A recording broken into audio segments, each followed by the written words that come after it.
Hi guys, and welcome to a new series of videos, Terra Alpha Interviews. I'm very excited that we get to start this off with Andrew Cartmel, who was the script editor of Doctor Who during Sylvester McCoy's era up until 1989, when the show was sadly cancelled for several years. First of all, before I go into the interview and I show you what I filmed earlier when I did the interview with Andrew when I was up in London, I just want to say sorry on behalf of myself and Ian, because we've been so busy recently that we're really far behind on our reviews. Now I know we don't have a lot of viewers at the moment, but we do have some who enjoy watching our videos, and we haven't been providing them, and we're sorry. I've been busy with the general election, he's been busy with work, I've been busy with work as well, and personal life, his personal life, and our days off aren't matching at the moment, which is a shame. We will get them all done soon, we won't rush them, we'll take our time, we'll do them properly, we promise. So this interview is of Andrew Cartmel. I'm personally a big fan of him. I think he resurrected the show from what was basically dying into something that was living, but sadly the show did still get cancelled due to who knows what, probably because it's up against Coronation Street. Some people do blame the McCoy era and Cartmel. I personally don't. I think he's amazing, and I'm so glad he got to be the first person we interview for this new series. We're hoping we'll be able to bring more interviews. From now on, we're going to start asking for viewer questions as well. This time we just asked a few friends, just to try and keep the project a bit secret so not everyone knew about it. Sadly it is only me in the interview, not Ian, and I'm not in Missy. I'm sorry, for this one I've not done Missy. I was in Missy all day yesterday and it was too hot to get into it again. But I think because it's a different series, it doesn't really matter that I'm not dressed as Missy, and I'm just being Andrew and not Miranda. I know I call myself Andrew in the other reviews, but I'm going to start using my drag persona now so that I start to build her reputation, not that she'll ever have one. Anyway, so I hope you enjoy this interview, guys, and here we go!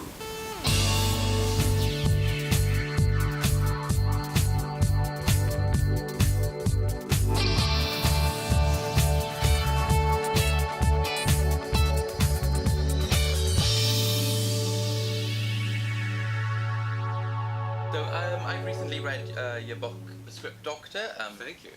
Here it is for those who want to see it. I think we should show them a bit more so they can buy it. Very good read. Thank you. I couldn't put it down apart from when I wanted to watch the episode really you were talking about. I was just going through it today because I'm writing a series of introductions for DVDs which are being released in Germany. The 7th Doctor DVDs, they're doing a new series, and I'm writing a little mini essay for each story. And I was going back through Script Doctor just to refresh my memory, and the great thing about that was at the time I actually kept diary, so I had details of time, place, what people actually said, and it's an invaluable resource when you're writing about something that's historic like that. Yes, for those people who don't know much about yourself or what you did on Doctor Who, how would you Are there best such explain people? Is there anybody out there? I was the script editor of Doctor Who for the Sylvester McCoy era, which was, I was script editor for all 3 years. I did all of his stories. It was a famous pivotal era because the show had really gone into a major slump, and with Sylvester and Sophie and the writers I hired and my involvement, we managed to turn the show around. It was really going through a renaissance, and it was so good that they decided to cancel it for about 15 years. There's this thing called the Cartmel Master Plan, which just refers to, it wasn't called that at the time, but it refers to my efforts to restore the Doctor to what I think he should be, which is like a mysterious, powerful, potent figure. So, what made you decide to actually sit down and turn like your diary into a book for people to be able to read? I can't remember the exact impulse, although money was probably involved.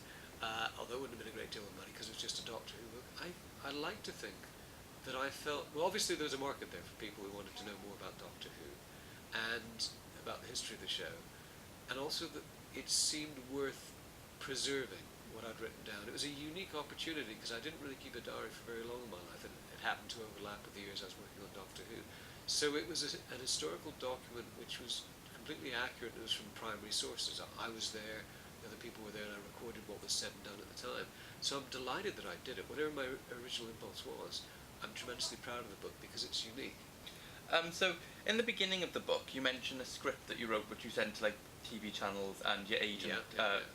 Phone, some Was it the one with the Phone sex. Yeah, the phone you're sex trying one. to say. So, People won't remember this, but before the days of the internet, they did have this thing where people used to ring up and have phone sex, or they'd talk about it.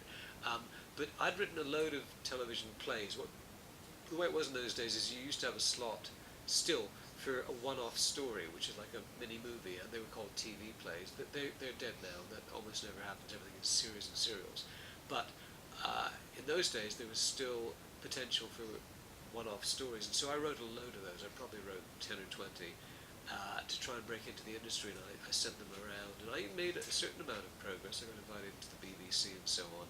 But this particular script, which was called Word of Mouth, which was a very frightening thriller, kind of a psycho killer thriller, set in the world of phone sex, that was the one that really made the difference. It was my breakthrough script, and it got me an agent. And indeed, John Nathan Turner, who was the producer of Doctor Who, when it was suggested that I might apply for the role of script editor, that was a script that he read, and he was impressed with it. He did have some suggestions there, which I ignored, but he was right, actually. So did anything ever happen with that script? 'Cause when I was reading the book, all I wanted to do was either watch it or make That's make very it. kind. Well, we'll have to see if we can get you a copy of it. It still exists. It just needs to be scanned. No, nothing happened with it except that it started my career, which in a way was enough. Yeah. When I was doing like some little research, I saw that you were commissioned to write an episode of Torchwood for the series that never happened. Is there anything about the story that you can tell us from that? Because I think it would have been amazing. I can send you the PDF. I'm very happy. It was called The Jinx. It was about this sort of ancient Celtic curse, and it was great. It was a terrific script, and in all modesty, much better than many of the scripts that they did do. And it's just a crying shame that it didn't happen. Yeah, it's when it was in a Doctor Who magazine. I think they saw that you did that. And I was like, I wish that series happened now, because I didn't realise like how Torchwood had gone from being BBC Two to the 5-day episodes. The Children of Earth. Children of Earth, that sort of places. Because it would have been series 3 that your story was on. Yeah, in fact, we being me and the other writers actually had tickets to go to Cardiff, and there was a date when we were supposed to catch the train and go down there and talk about it, and it was literally cancelled for us. So for those viewers who don't know, the name of the channel, Terra Alpha, comes from an episode from your run. Do you have any fond memories from the Happiness Patrol? The Happiness Patrol is a masterpiece, although it took a long time for people to begin to realise that. I was working with a writer called Graham Curry, who was a very bright guy, brilliant writer, but he was having a lot of trouble wrapping his head around the Doctor Who for that. And he kept coming in with ideas. I don't know if you've ever seen The Producers, the Mel Brooks film, and they're looking for a script, and they keep turning down every possible script. It was a bit like that, because Graham would come with an idea, and I'd say, well, that doesn't work. And he'd reached the point where he was almost despondent about it. And he came in one day to my office. I remember him sinking down into the armchair and saying, what about a planet where it's a crime to be unhappy? And I thought, yes, great. That's a great Doctor Who story. And he did a wonderful job on it. I think it's one of the best and most subversive stories from our era. And in fact, it keeps coming back to haunt us. Just to mention one thing, it was, I think, 7 or 8 years ago, the Archbishop of Canterbury, in his Easter address, talked about, he said, there's a Doctor Who story about a planet where it's a crime to be unhappy. And I thought, wow, it's great. When the Archbishop of Canterbury knows about it, it's great. And because it was very, sort of reflective on political stuff as well, with the villainous, I can't remember the character's name now, being based on Helen A. It was a planet with a hierarchy, so the letter of the alphabet at the end of your name indicated your place in the hierarchy. So Helen A was at the absolute top. She was a ruthless dictator, brilliantly played by Sheila Hancock, superbly written by Graham Curry, quite deliberately written as a parody, a satire of Margaret Thatcher. And although there was no signpost for that in the script, Sheila Hancock instantly latched onto it, and she played it for all it's worth. She did an amazing job. There's a fantastic sequence at the end where this woman, who we hate because she's evil, horrible, murderous, she has this vicious little beast called Fifi, and like a little kind of alien dog kind of thing. And when Fifi dies, she just cries, and it's heartbreaking. This woman, this character that we hated, and suddenly our hearts go out to her. If you were asked to write an episode for the new series, would you accept, and if so, what would you think you'd do? I would be delighted to write for the new series. Obviously, I'm not the madman. It would be fantastic, a privilege. And I do have an idea in mind, but I think it would be unadvisable to talk about. To give too much detail. on the internet about that. And I always, as a coder, because I get asked this question quite often, as a supplementary answer, I always say that my friend Benaronovich actually has a fantastic idea for a story too. I mean, they should hire him. And like he wrote Remembrance of the Daleks, which is an amazing episode, and Battlefield, which is my favourite. Talented writer. And they should let Mark Platt write one. There's a long list, but they have let Rhoda Monroe write one, which is great. So, how would you describe your working relationship with John Nathan Turner? Well, I was looking back through Script Doctor, and in the early days, it was a lot rockier than I remembered. I mean, it was good and bad. It was more good than bad, but it took, certainly in that first season, there was a lot of times when he wasn't sure what I was doing or whether he could entirely trust my judgment. But he gave me the chance. Like he never shut me down at an early stage. He let me try these crazy untried writers. Some of them were very eccentric, but all very talented. And as he began to realize that I knew what I was doing, he gave me more and more freedom. On the whole, John was great because he gave me an unprecedented amount of freedom. And he just stood back and let the scripts happen as long as there was nothing that especially bothered him. I was allowed to do what I wanted. Yeah. And it was great. I mean, it was very unusual in television to have a degree of freedom, and without him we couldn't have achieved what we did on the show at all. So, if Doctor Who hadn't been cancelled in 1989, do you think it'd still be on screens today? Yes, because I think we were heading for a tremendous renaissance. We were doing a great job. We had a wonderful Doctor in the shape of Sylvester McCoy, a fantastic companion, Sophie Aldred as Ace, a great writing team, and we were just really beginning to hit our stride. So what we'd done was impressive enough if you look at things like Battlefield, Curse of Fenric, Remembrance of the Daleks, Survival, Ghostlight. These are great stories. And we would have just done more like that, and it would provided the foundation for a real flowering and rebirth of the show, I believe. So the next question, my friend Tony gave me. Hi, Tony. Do you hold yourself partly responsible at all for the cancellation of Doctor No. Who? That would have been my answer for you as well. No, we were doing a great job, and it was crazy that what they did, and it made no sense even on if you only cared about money, it made no sense because the show was a huge money spinner. It's baffling why they did that, but it was just part of the corporate stupidity which was very dominant at the time. As I think if you look at the series, like going from Trial of a Time Lord to the last series with Survival, Ghost like Curse of Fenric, it's just going up. Yeah. And it's like, because it takes a while to be, so you get given the series at the end of Trial of a Time Lord, and you manage to go from that to what you got at the end. I do think, although I'm a great admirer of Eric Sayward, the script editor, and Colin Baker, I do think that the Trial of a Time Lord, which they were involved in, was a real low point of the show. Yeah. I mean, if anybody was, if you're going to cancel it, you should have cancelled it then, guys. That's rather cruel, but you know what I'm saying. Yeah, it took a lot to get. And it's like Stephen Moffat, who wrote the introduction of your book, says if you watch Survival and then watch Rose, it's completely the same show. Yes, there's a direct line of continuity, which I'm very proud of. Yeah.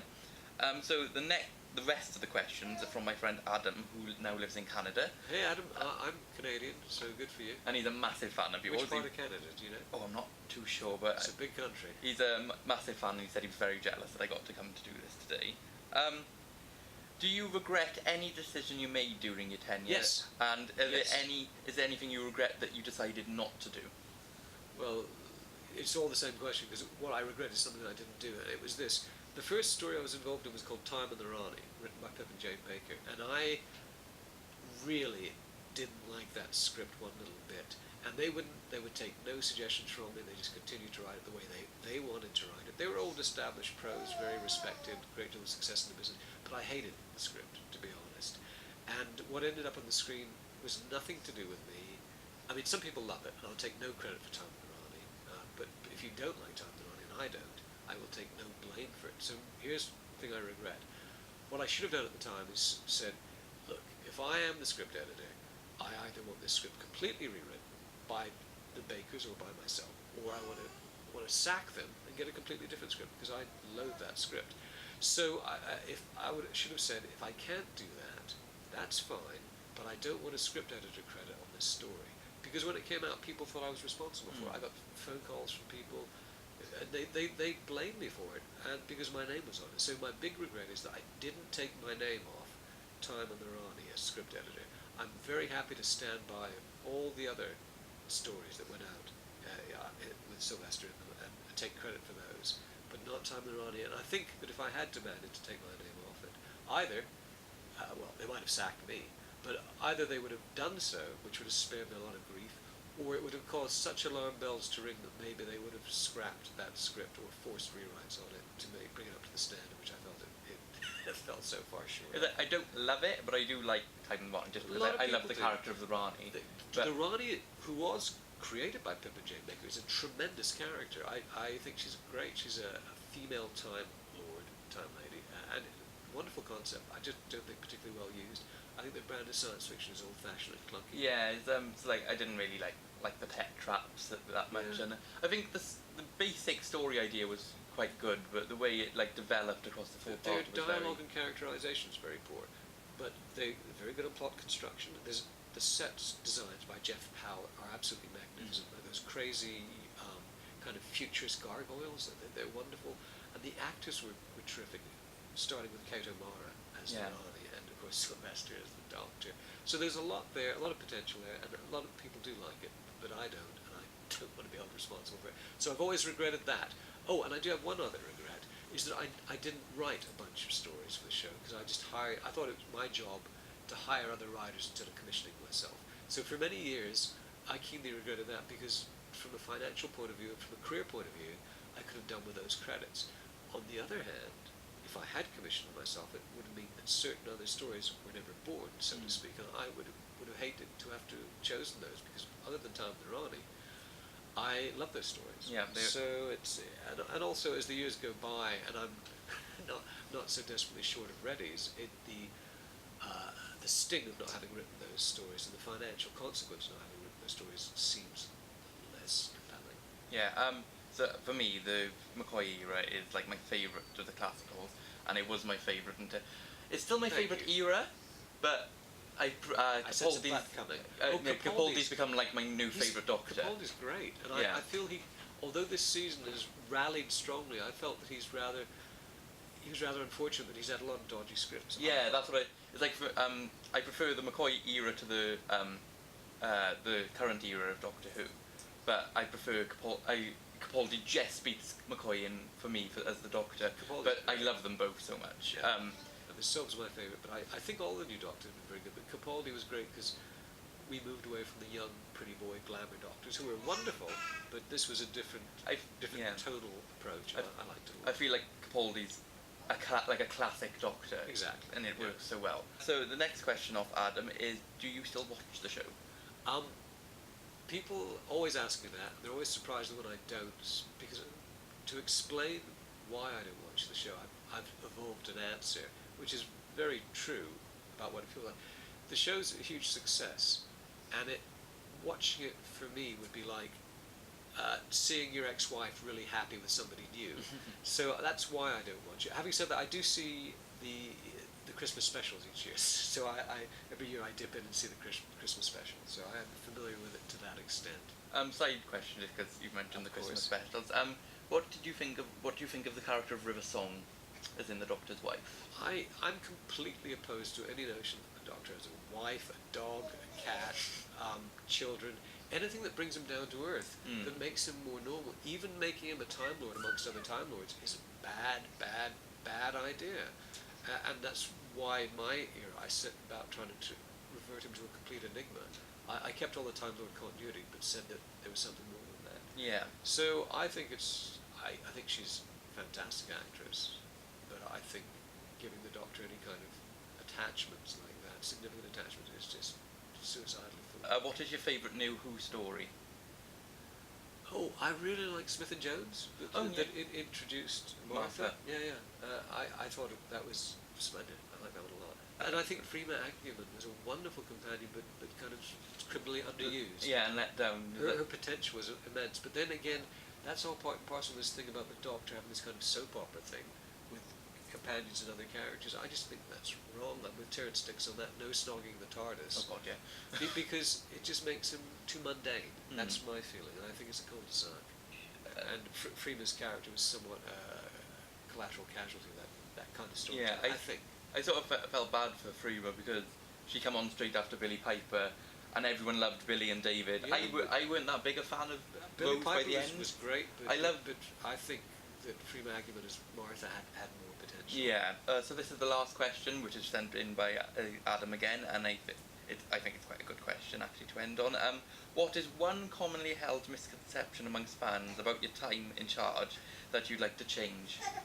Gosh, commonly held misconception that I was responsible in any way for time in the Rani. I suppose that's what I'd say. And just before we wrap up, could we bring Hayden over here? Can we bring him?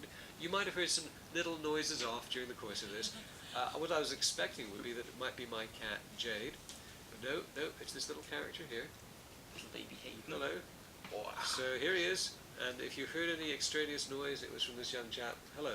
Who's sporting a Bring Back Ace t-shirt. And it's been a pleasure talking to you, and thank you, Adam, and who's the other guy? Tony. Tony, thank you both very much, and it's been a sheer pleasure. Thank you, folks. Thank you for watching, guys. Thank you.